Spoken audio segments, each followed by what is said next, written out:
Said the last 4 games, Salah spent 10 minutes on the bench, which was only against Man United. Arne needs to be comfortable taking him down earlier.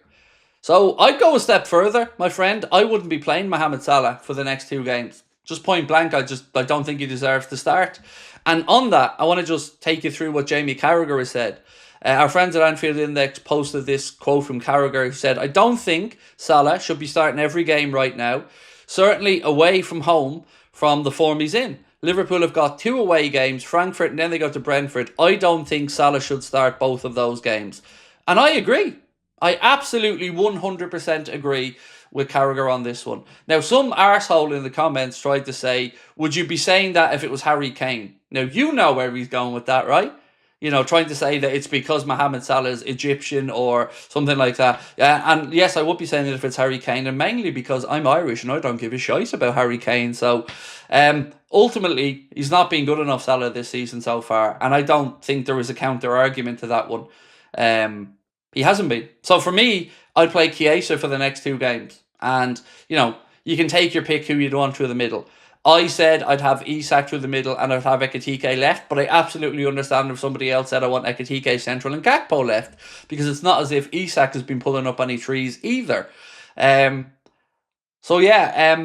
But on your point, it has to be. You can't keep putting underperforming players out there, mate. So I agree with you.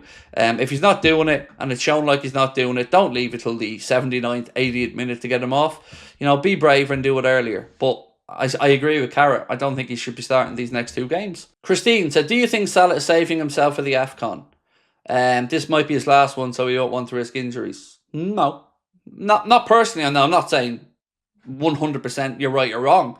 But no, I don't think so, because he's going to want to go into the AFCON in form. You know, you can't, like I said, when we switched off at the end of last season because we won the league, it's very difficult to flick that switch and get back to being your best. So, no, I wouldn't say. I just genuinely think he's struggling. And if anything, I think he'd want to find form before going to the AFCON. Like, if it wasn't Mohamed Salah we were talking about here on the right, if it was another player, it wouldn't even be a conversation about dropping him. It would be a done thing. So it feels like at this point, it is just Mo's reputation that's keeping him on the team sheet. Whereas Chiesa, you know, you hear from managers that players need to take the chances when they're given them, right? We hear this over and over and over again.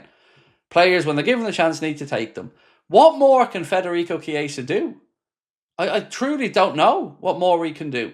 You know, if he was coming on and doing nothing in games, you'd almost be saying, well, the manager's right. He's not taking his chances. But every single time this man takes to the pitch, in what is usually a short period of time on there, he is making a difference.